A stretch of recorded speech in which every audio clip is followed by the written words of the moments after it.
कि इसे लिखना कि ये जिंदा लोगों की संसद है। और मुझे डॉक्टर राम मनोहर लोहिया का वो कथन याद आ रहा है कि जब सड़कें खामोश हो जाएं तो संसद आवारा हो जाती है। वो भारत के संविधान और मंडल कमीशन का विचार है।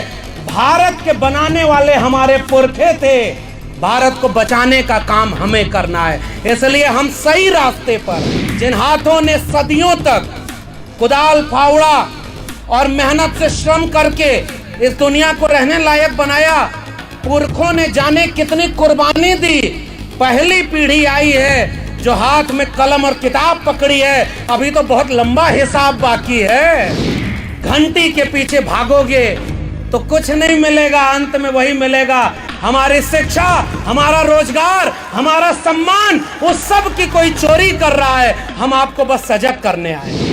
घंटी के पीछे भागोगे तो कुछ नहीं मिलेगा, अंत में वही मिलेगा, हमारी शिक्षा, हमारा रोजगार, हमारा सम्मान। उस सब की कोई चोरी कर रहा है, हम आपको बस सजग करने आए। और आपके वोटों की कीमत आपके जाति के नेताओं को आगे खड़ा करके कर दिया जा रहा है। इसलिए और दूसरी तरफ आपको सांप्रदायिकता में झोंका जा रहा है कि रोज मंदिर मस्जिद की लड़ाई तुम लड़ते रहो, रोज जो है ये कथा भागवत करते रहो।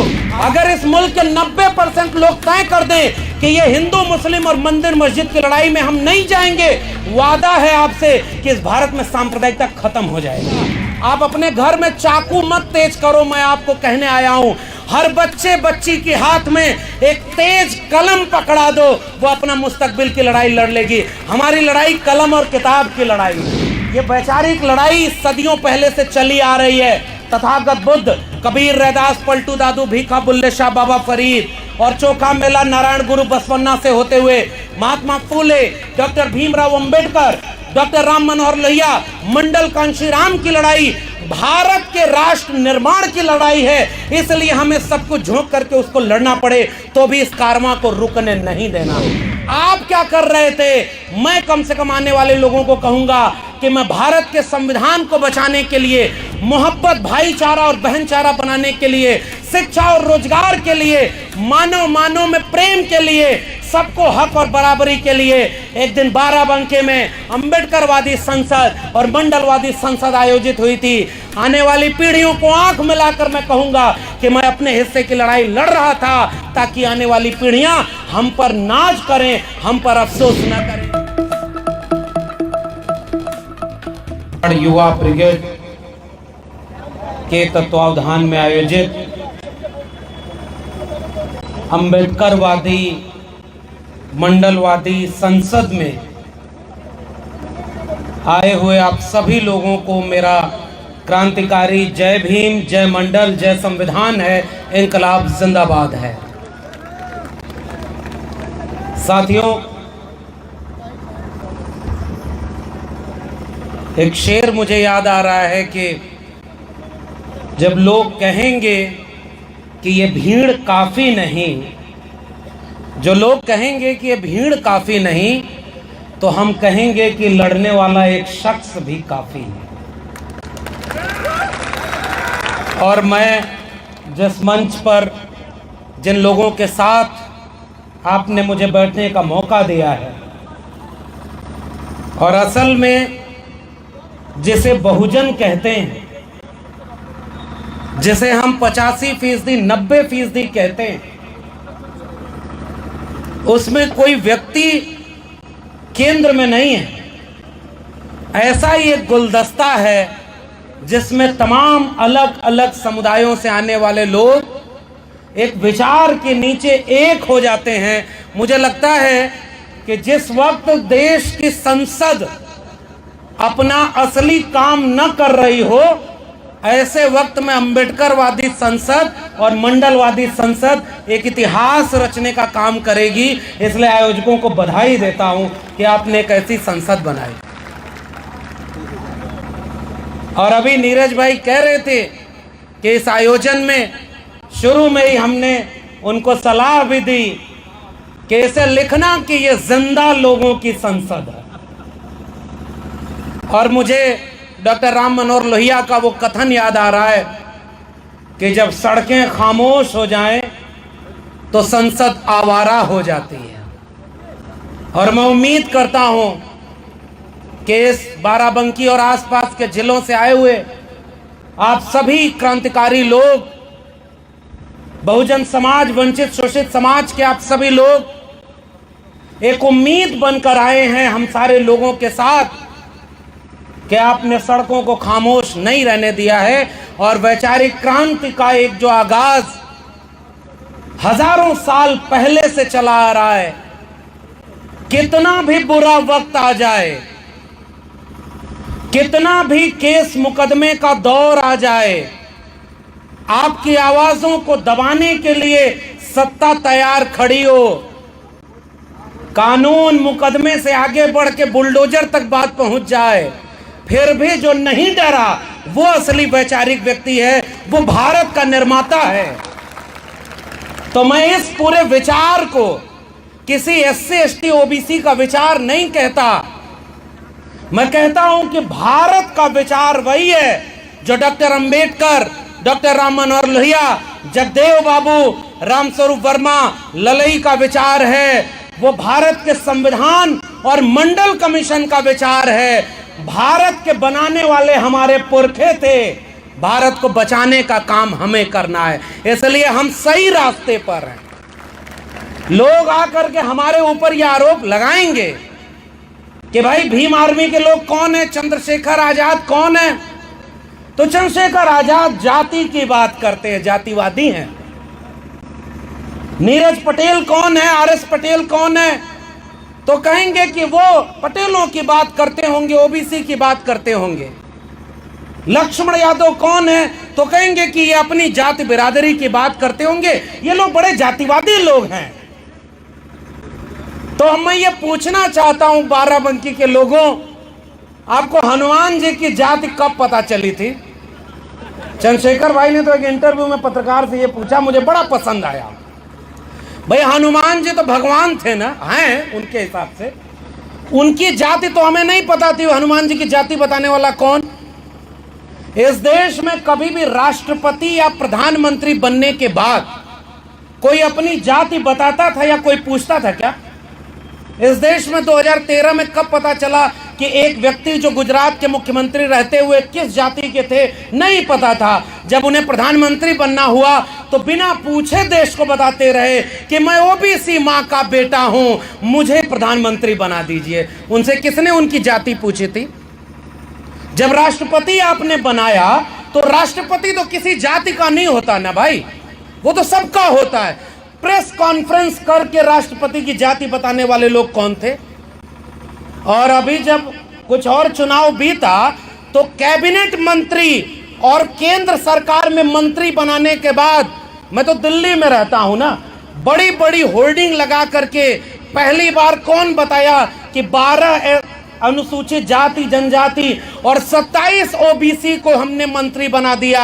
वो कौन लोग हैं जो कल आपको हिंदू बनाने आते हैं, वो हमें हमारी जाति बताते हैं, हमको कहते हैं कि हम सारे लोग जातिवादी हैं। जब वो करें तो वो ब्रह्मांड की चिंतन हो गया, वो मानवतावादी हैं। और हम जातियों के बराबरी और समानता की बात करें तो हम जातिवादी हो गए। ये सवाल मेरा उन लोगों से है। भाई अच्छा एक बात बताइए, मैं तो उत्तर प्रदेश में हूँ, बहुत ज़्यादा नहीं उधर बोलूँगा, केस मुकदमा बहुत हो जा रहा है, इशारे में ही बात करें।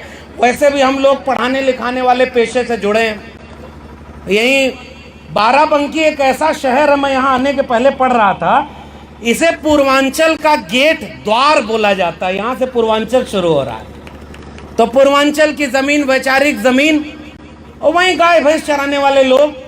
OBC समाज के लोगों को एक किस्सा अपना सुना रहा हूँ। थोड़ा सा वक्त है, हम लोग प्रोफेसर लोग हैं, 1 घंटा की तो क्लास लेने का है अनुभव। अब यहाँ 10-15 मिनट बोलना है क्योंकि मुझे निकलना भी है। एक किस्सा सुनिए।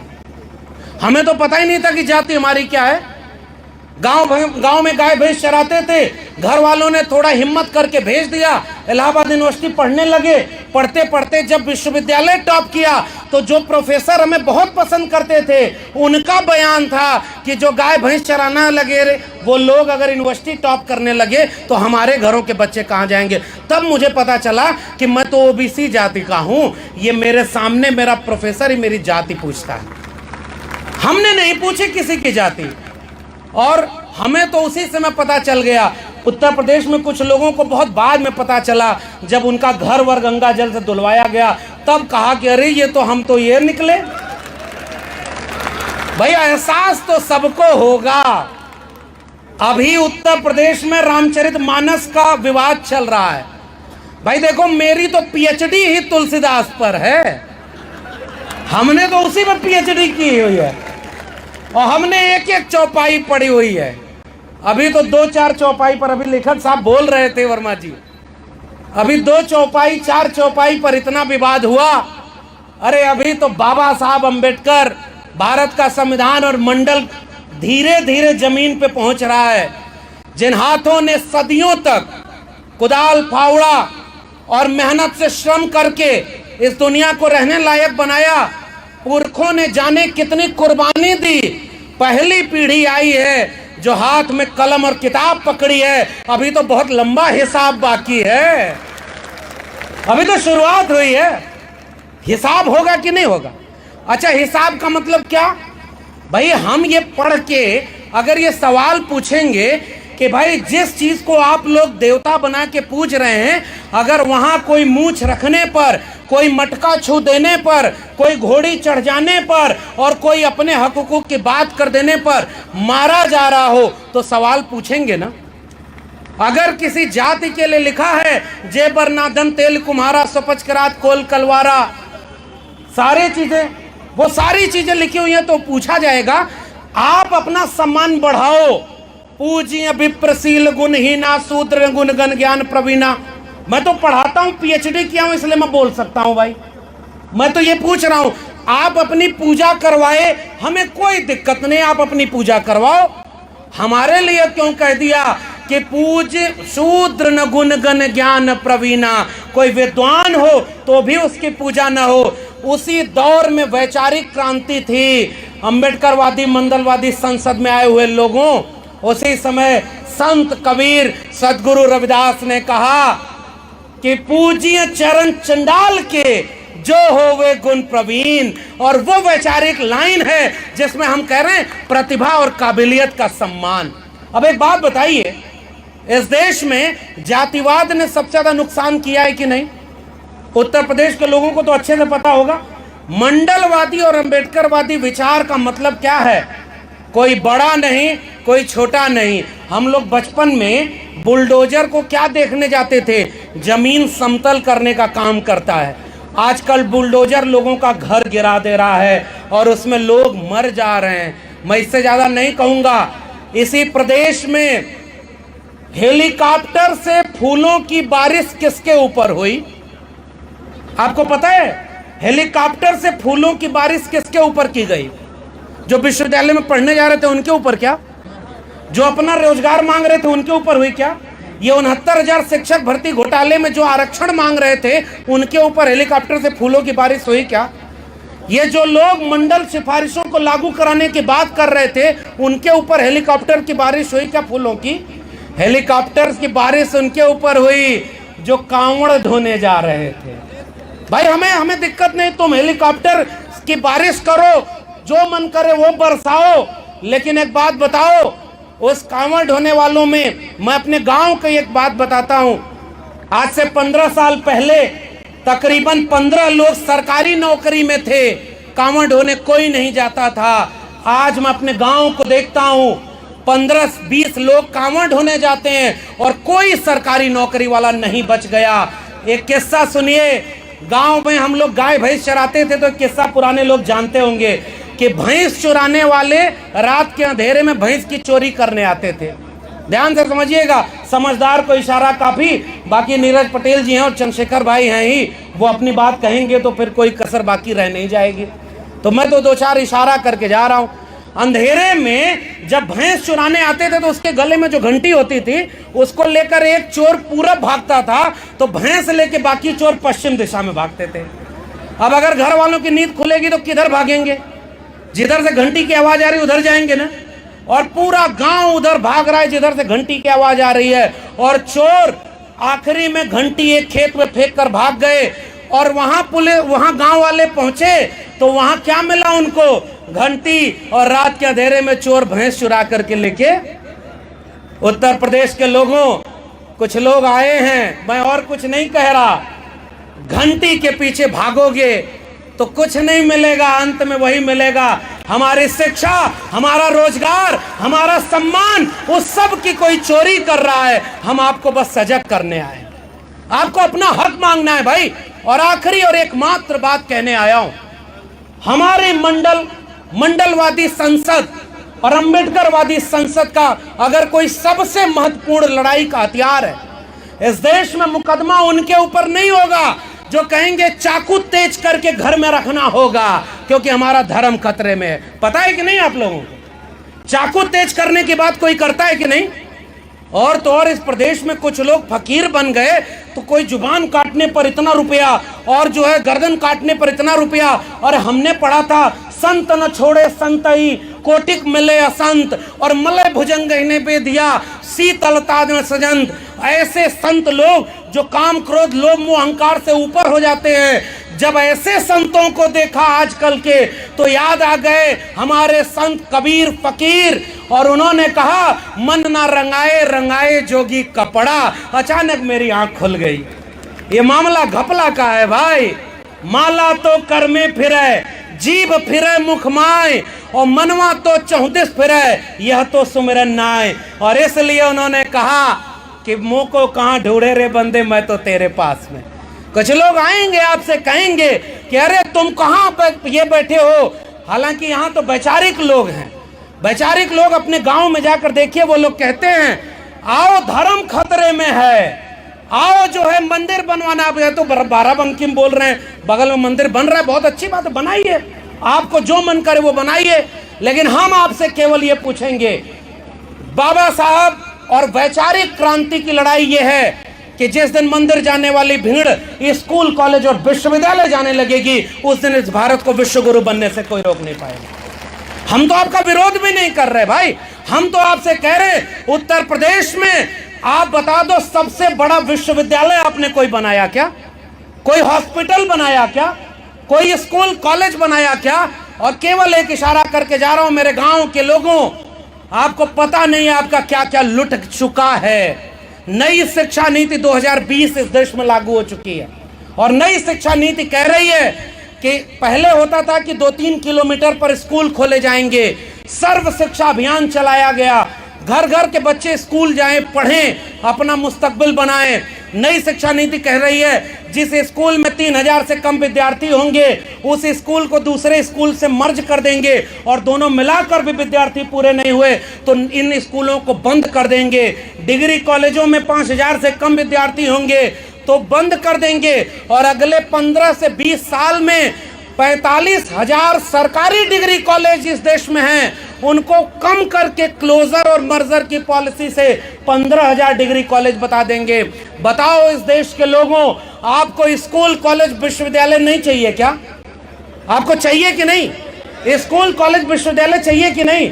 और आपने जिनको वोट दिया वो कह रहे हैं विश्वविद्यालय और स्कूल कॉलेज अब बंद होंगे, हर जगह ठेके पर प्रोफेसर। मैं खुद एक ठेके पर प्रोफेसर हूं, ठेके पर। कुछ लोग अमर होने के लिए पैदा होंगे कि सब इतिहास मिटा दो, दुनिया याद करे, तो एक ही प्रधानमंत्री हुआ, फकीर आदमी है जी, हमारा क्या है, हम तो झोला लेके चल जाएंगे। हमारे और आपके बच्चों का क्या होगा भाई? हमारे आपके झोला लेके जाने की नौबत है क्या?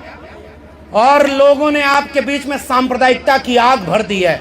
केवल लड़ते रहो मंदिर मस्जिद के नाम पर, केवल लड़ते रहो हिंदू मुसलमान के नाम पर, और आपकी शिक्षा बर्बाद कर दी गई है। और वही उस प्रधानमंत्री का दोस्त जिसे दुनिया का दूसरा सबसे अमीर आदमी बना दिया ना फकीर ने, अब शेयर बाजार गिर रही है, पता चला अगला हवाई जहाज पकड़ करके वही झोला लेके चल ना दे। वो झोला बहुत बड़ा हो चुका है, उसमें हमारे आपके बच्चों की शिक्षा बिक गई है, रोजगार खत्म हो गया है और सम्मान स्वाभिमान खत्म हो गया है। मैं केवल आगे के वक्त अपनी बात रखेंगे तो मैं बस केवल ये गुजारिश हूं कि विश्वविद्यालय में पढ़ने पढ़ाने वाले हम लोग हैं, हम आपसे केवल गुजारिश करने आए। हम लोग या चंद्रशेखर भाई बैठे हुए, नीरज पटेल बैठे हुए, आर एस पटेल और हमारे लेखक साहब हैं, अगर शिक्षा न मिली होती, डॉक्टर भीमराव अंबेडकर, लोग कहते हैं कि एहसान कर दिया कि उनको संविधान सभा में प्रारूप समिति का अध्यक्ष बनाया। अरे भाई 18 डिग्रियां 4 PhD वाला उस समय भारत में कोई दूसरा आदमी था ही नहीं जिसको संविधान सभा में प्रारूप समिति का अध्यक्ष बनाते। ये कोई एहसान नहीं, अपनी काबिलियत और हुनर से पाया गया मुकाम है। और वो मुकाम पाकर बाबा साहब ने एक ऐसा संविधान बनाया जिसमें कोई बड़ा नहीं, कोई छोटा नहीं। संत रविदास ने कहा कि ऐसा चाहूं राज में जहां मिले सबन को अन्न, छोट बड़ो सब संबस है, रविदास रहे प्रसन्न। कभी डरिएगा मत कि हमको कोई जातिवादी कहे तो हम डर जाएं। अरे सबसे बड़े जातिवादी वो लोग हैं जो 1% लोग विश्वविद्यालय में 99% प्रोफेसर बने बैठे हैं, वो एक ही जाति के लोग हैं। आपको वो जातिवाद क्यों नहीं नजर आया? मैं दिल्ली विश्वविद्यालय में पढ़ाता हूं और 92 डिग्री कॉलेज मेरे दिल्ली विश्वविद्यालय के हैं और एक भी SC ST OBC उन विश्वविद्यालय और डिग्री कॉलेजों में वाइस चांसलर और प्रिंसिपल नहीं बना है। कौन जातिवादी है भाई? आपने सुप्रीम कोर्ट में आज तक जितने जज बनाए हैं केवल 2 SC और 1 OBC है, शेड्यूल ट्राइब का कोई जज ही नहीं है। कौन जातिवादी है? आज जगदेव बाबू को याद करते हुए मैं केवल ये गुजारिश, हमने नारे सुन लिए हैं। समाजवादी आंदोलन का नारा था, सन सोपा ने बांधी गांठ, पिछड़ा पावे 100 में 60। OBC समाज के लोगों, हमें और आपको ज्यादा जागने का वक्त है। मैं कहीं भी देश भर में जा रहा हूं, मैं एक बात देखता हूं और चंद्रशेखर भाई बैठे इनके सामने ये कबूल करते हुए कह रहा हूं, इस देश में सबसे ज्यादा अपमान और जलालत किसी को सहनी पड़ी तो वो शेड्यूल कास्ट के लोग थे। लेकिन जब उन्हें अपना एक वैचारिक आइकॉन मिला तो उन्होंने भारत ही नहीं पूरी दुनिया को बता दिया कि डॉक्टर अंबेडकर कौन है, उनको अब तुम मिटा नहीं सकते हो। ये ताकत है उस वैचारिक आंदोलन की। मानवर कांशीराम साहब ने आजाद भारत में वापस फिर से क्रांति की लहर जगाई और अब यह तीसरा दौर है। OBC समाज के लोगों से मेरी गुजारिश केवल इतनी है, हमें भड़काया जाएगा, तोड़ा जाएगा, हमें आपस में कहा जाएगा कि तुम्हारी जाति वाले ने इसका हक मार लिया, इसकी जाति वाले ने इसका हक मार लिया और हर जाति को आपस में लड़ाया जाएगा।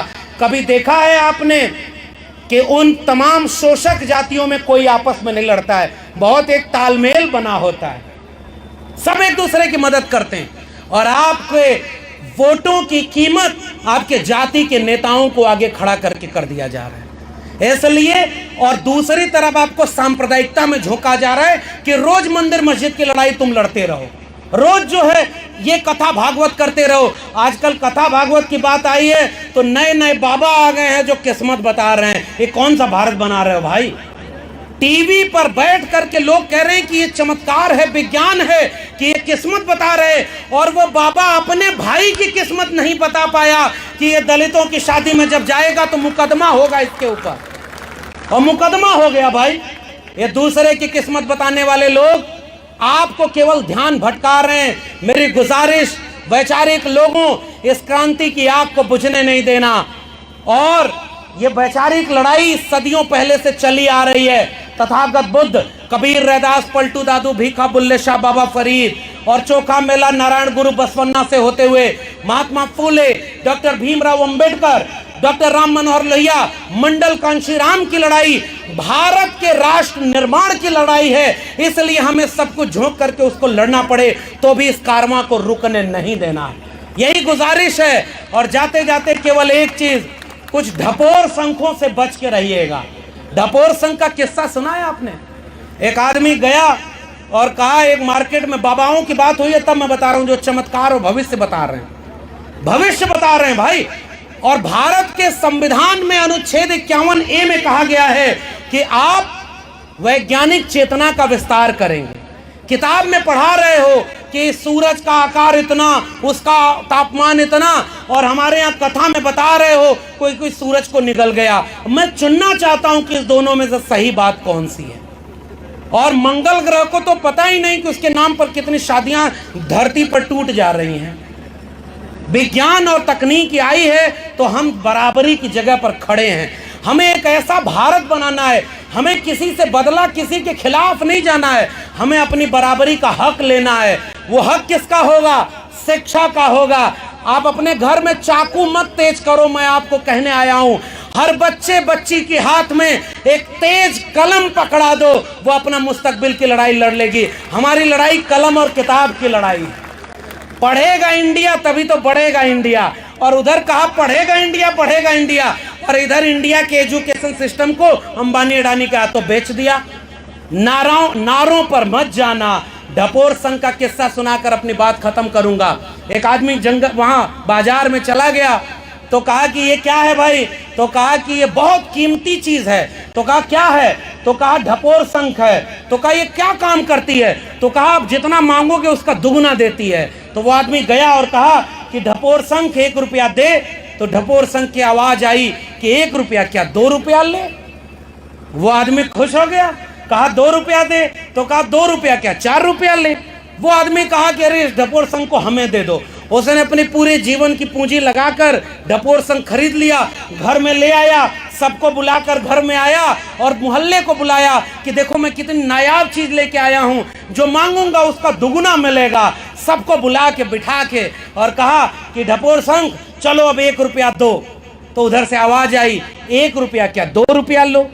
तो उधर से फिर कहा अच्छा चलो 2 रुपया दो। तो उधर से आवाज आई 2 रुपया क्या 4 रुपया लो। तो उसने कहा अच्छा चलो 4 रुपया दो। तो ढपोर संघ से आवाज आई 4 रुपया क्या 8 रुपया लो। करते करते जब गया तो कहा कि अरे तुम 1000 रुपया दो। तो वो कही 1000 क्या 2000 दो। तो ढपोर संघ बोली, उधर से आवाज आई कि 2000 लो। तो वो आदमी बोला अरे कुछ तो दे। तो कहे देने का मेरा कोई काम नहीं है, जो दे सकती हूं वही तो दे रही हूं। धोखा हो गया। आपके बच्चों की शिक्षा बिक गई, आपके बच्चों का रोजगार खत्म हो गया, आपका स्कूल कॉलेज हॉस्पिटल बर्बाद हो गया। और जिस दौर में बड़े बड़े स्कूल कॉलेज बनवाने थे, उस समय आपको मंदिर मस्जिद, हिंदू मुस्लिम और 2 रोज लड़ाया जाएगा। 90% कमेरा लोगों, ओबीसी समाज के लोगों, आइए थोड़ा एकजुटता बनाएं। और जिन जातियों की संख्या ज्यादा है उन्हें अपनी नाक छोटी करनी होगी और दिल बड़ा करना होगा। ये जो नाक हमारी लंबी हो गई, हमें एकजुटता नहीं है। और अचानक आपकी जाति का कोई व्यक्ति आएगा और आपका वोट लेके चला जाएगा। वोटों का सौदा हो रहा है और आपके बच्चों का भविष्य बेचा जा रहा है। इसलिए इस संसद के जिंदा लोगों, एक गुजारिश, हाथ उठाकर एक वादा करिए कि कभी भी अपने बच्चों को किसी सांप्रदायिक दंगे में नहीं भेजेंगे। मेरे हाथ उठा के गुजारिश है, वादा करिए। अगर इस मुल्क के 90% लोग तय कर दें कि ये हिंदू मुस्लिम और मंदिर मस्जिद की लड़ाई में हम नहीं जाएंगे, वादा है आपसे कि इस भारत में सांप्रदायिकता खत्म हो जाएगी, खत्म हो जाएगी, ये लड़ाई खत्म हो जाएगी भाई। और वैचारिक लड़ाई, ओबीसी समाज के लोगों से मेरी गुजारिश, एक भी ओबीसी समाज के व्यक्ति की न तो कोई अपमानजनक बात और न अन्याय अत्याचार किसी भी एससी और एसटी समाज पर कभी नहीं होगा। जितने ओबीसी समाज के लोग हैं, एक बार हाथ उठाकर वादा करिए और वादा अपने गांव में भी चल के कराइए। एकजुटता बनाने से बनेगी।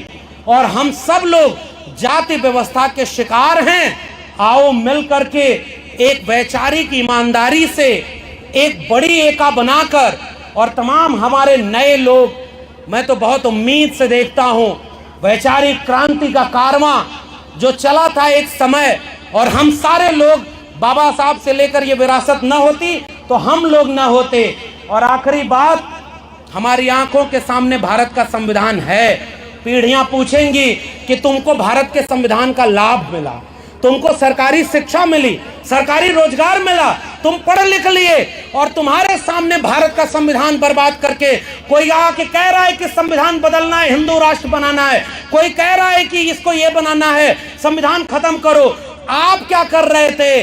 मैं कम से कम आने वाले लोगों को कहूंगा कि मैं भारत के संविधान को बचाने के लिए, मोहब्बत, भाईचारा और बहनचारा बनाने के लिए, शिक्षा और रोजगार के लिए, मानव में प्रेम के लिए, सबको हक और बराबरी के लिए एक दिन बाराबंकी में अंबेडकरवादी संसद और मंडलवादी संसद आयोजित हुई थी। आने वाली पीढ़ियों को आंख मिलाकर मैं कहूंगा कि मैं अपने हिस्से की लड़ाई लड़ रहा था, ताकि आने वाली पीढ़ियां हम पर नाज करें, हम पर अफसोस न करें। आपने मुझे सुना, बहुत बहुत धन्यवाद। जय भीम, जय मंडल। संविधान जिंदाबाद, उल गुलाम जिंदाबाद, इंकलाब जिंदाबाद।